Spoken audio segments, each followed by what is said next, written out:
Episode 16 Aditya family restaurant. जब आदित्य सिंह खाया हुआ चिकन टिक्का के बिल पे कर जा रहा था, तबला की आदित्य सिंह को आवाज देकर रोकता है और उसके पास जाकर कहता है, भले ही मैंने कभी उस रेस्टोरेंट में खाया नहीं हो, लेकिन हमारे यहाँ रेस्टोरेंट ओपन करने से पहले यहाँ के काफी लोग यही कहते थे कि उस रेस्टोरेंट में खाना बहुत टेस्टी रहता है। कहते हुए लकी अपनी उंगली से फैमिली रेस्टोरेंट की तरफ इशारा करने लगता है।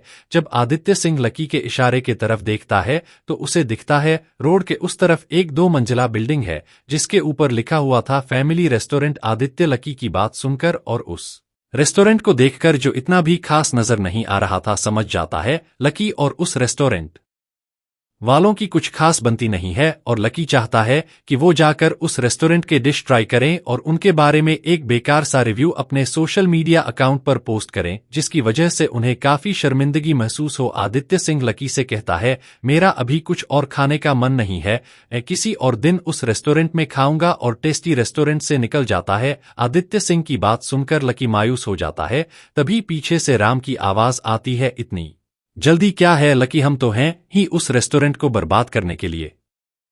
अपने भाई की बात सुनकर लकी को फोन पर बात किए हुए उस इंसान की बात याद आती है। वो इंसान ने कहा था ऐसा कुछ करो जिसकी वजह से उस मोहन का हर कोई मजाक उड़ाए, जिसकी वजह से वो इस शहर को ही छोड़कर चला जाए। ये याद आते ही लकी जाते हुए आदित्य सिंह को देखने लगता है और वह मनी मन कहता है, कुछ भी करके इस आदित्य सिंह को उस मोहन के रेस्टोरेंट में भेजना पड़ेगा, और कुछ प्लान करने लगता है। इस तरफ आदित्य सिंह अपने कार के पास जाता है और अपना कार का डोर खोलकर अंदर बैठ नहीं वाला था, तभी उसका फोन बजता है।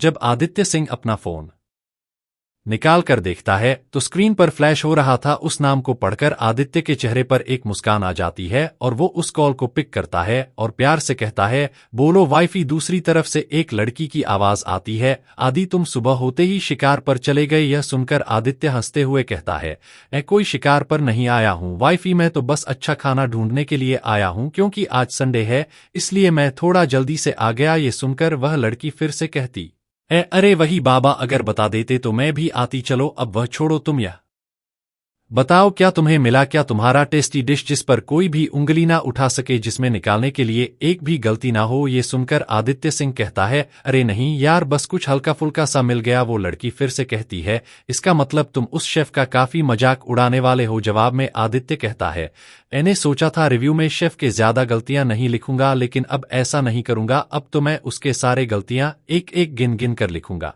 वो लड़की पूछती है, ऐसा क्यों? जवाब में आदित्य कहता है, जब मैं उसके रेस्टोरेंट से बाहर आ रहा था, उस शेफ ने मुझे रोक कर कहा था कि मैं एक बार उसके ऑपोजिट वाले रेस्टोरेंट में डिश ट्राई करूं। उस शेफ की बात सुनकर मैं उस तरफ देखा तो वहां एक छोटा सा रेस्टोरेंट था जिसकी हालत इतनी भी अच्छी नहीं थी। ये सुनकर आदित्य की वाइफ समझ जाती है कि उसका क्या इरादा था, और कुछ देर सोचने के बाद वो जवाब देती है, वैसे तो कुछ होप तो नहीं है तुम्हारा वो सपनों का डिश मिलना, लेकिन तुम एक बार कोशिश क्यों नहीं करते? क्या पता तुम्हें जैसा डिश खाने का ख्वाहिश है वो उस छोटे से रेस्टोरेंट में ही मिल जाए। इससे पहले आदित्य अपनी बीवी के सुझाव का कोई जवाब दे, उसकी बीवी फिर से कहती है, अच्छा मैं फोन रखती हूँ, पापा फोन कर रहे हैं, तुम सीधा पैलेस आ जाना, मैं यहाँ से पैलेस के लिए ही निकल रही हूँ। और फोन रख देती है। आदित्य अपना फोन पॉकेट में रखते हुए खुद से ही कहता है, वैसे तो मुझे भी होप नहीं है, लेकिन फिर भी तुमने कहा है तो एक बार ट्राई कर लेता हूँ। फिर कार का डोर क्लोज करके फैमिली रेस्टोरेंट की तरफ जाने लगता है। लकी अभी भी आदित्य को कैसे फैमिली रेस्टोरेंट में भेजना है इसी के बारे में प्लान कर रहा था। तभी वो देखता है कि आदित्य रोड क्रॉस करके फैमिली रेस्टोरेंट की तरफ जा रहा है। ये देखकर लकी काफी खुश होता है और मन ही मन शेफ का क्या इरादा था, और कुछ देर सोचने के बाद वो जवाब देती है, वैसे तो कुछ होप तो नहीं है तुम्हारा वो सपनों का डिश मिलना, लेकिन तुम एक बार कोशिश क्यों नहीं करते? क्या पता तुम्हें जैसा डिश खाने का ख्वाहिश है वो उस छोटे से रेस्टोरेंट में ही मिल जाए। इससे पहले आदित्य अपनी बीवी के सुझाव का कोई जवाब दे, उसकी बीवी फिर से कहती है, अच्छा मैं फोन रखती हूँ, पापा फोन कर रहे हैं, तुम सीधा पैलेस आ जाना, मैं यहाँ से पैलेस के लिए ही निकल रही हूँ। और फोन रख देती है। आदित्य अपना फोन पॉकेट में रखते हुए खुद से ही कहता है, वैसे तो मुझे भी होप नहीं है, लेकिन फिर भी तुमने कहा है तो एक बार ट्राई कर लेता हूँ वाइफी। फिर कार का डोर क्लोज करके फैमिली रेस्टोरेंट की तरफ जाने लगता है। लकी अभी भी आदित्य को कैसे फैमिली रेस्टोरेंट में भेजना है इसी के बारे में प्लान कर रहा था। तभी वो देखता है कि आदित्य रोड क्रॉस करके फैमिली रेस्टोरेंट की तरफ जा रहा है। ये देखकर लकी काफी खुश होता है और मन ही मन कहता है, जाओ आदित्य सिंह जाओ, मुझे पूरा भरोसा है अगर एक बार तुमने उस रेस्टोरेंट में खाना खाया तो तुम उस मोहन को इतना बेइज्जत करोगे कि वो मोहन इस शहर छोड़कर ही चला जाएगा। और लकी चालाकी से मुस्कुराते हुए फैमिली रेस्टोरेंट को देखने लगता है। जब आदित्य फैमिली रेस्टोरेंट में जाता है तो वो देखता है वो एक नॉर्मल से रेस्टोरेंट है जिसके कोने में एक किचन और बाहर जाने के रास्ते पर एक रिसेप्शन टेबल और 20 डाइनिंग टेबल और हर टेबल पर 4 लोग बैठ सके चेयर्स रखे हुए हैं। अभी आदित्य ये सब देख ही रहा था, तभी उसके कानों में एक आवाज आती है, वेलकम सर बैठिए। आदित्य जब उस आवाज की तरफ पलट कर देखता है तो वहां एक 40 साल का आदमी खड़ा हुआ है जो रिस्पेक्ट से उसे बैठने के लिए कह रहा था। ये देखकर आदित्य एक टेबल के पास जाता है और उसके चेयर पर बैठता है। फिर रघु काका से पूछता है, क्या तुम बता सकते हो कि इस रेस्टोरेंट में खाने के लिए क्या अच्छा रहता है? इस तरफ किचन में मोहन शाक होकर देव को ही देख रहा था, क्योंकि उसने देखा था कि देव जिस तरह से कुकिंग कर रहा था वह बिल्कुल एक प्रोफेशनल शेफ के जैसे ही कर रहा था।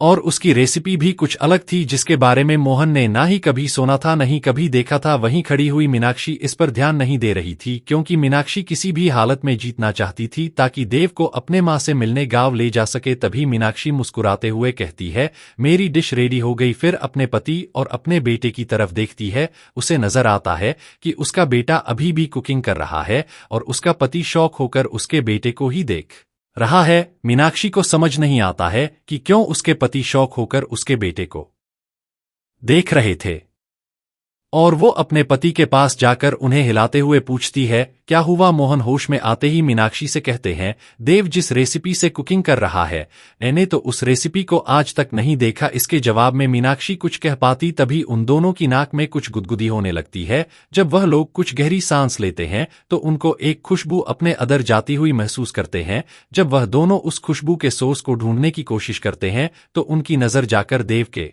बनाई हुए डिश पर ठहर जाती है। वह दोनों एक साथ कहते हैं, शाही कबाब, और एक दूसरे को देखने लगते हैं। और फिर देव को जो मुस्कुराते हुए उन दोनों को ही देख रहा था। मीनाक्षी उस शाही कबाब से आने वाली खुशबू को अपने अंदर लेने से ही समझ जाती है कि उसका बनाया हुआ डिश देव के बने हुए डिश के सामने कुछ भी नहीं है। फिर भी वह पहले ही हार नहीं मानना चाहती है और मोहन से कहती है, चलिए अब देव ने भी अपने डिश को बना ही लिया तो आप टेस्ट करी थे और बताइए हम दोनों की डिश में कौन सी डिश सबसे बेहतर है। वैसे तो देव के बनाए हुए शाही कबाब को देखकर मोहन को उन्हें खाने का काफी मन कर रहा था, लेकिन वह जानते थे कि अगर वह इन दोनों के डिश टेस्ट कर जवाब देना है तो वो फंस जाएंगे। अगर बीवी को सपोर्ट किया तो बेटा नाराज होगा, अगर बेटे को सपोर्ट किया तो बीवी नाराज होगी। इसीलिए वो कहते हैं, देखिए अगर मैं इन डिश को ट्राई करके जवाब दिया तो हारने वाला मुझ पर इल्जाम डाल देगा कि मैंने जीतने वाले के साथ मिलकर उसे हराया है। इसीलिए मैं एक इंसान को बुलाकर लाता हूं जिसको यह नहीं पता होगा इन डिशेस में कौन सा डिश किसका है। और बिना उनके जवाब सुने किचन रूम से बाहर आते हैं।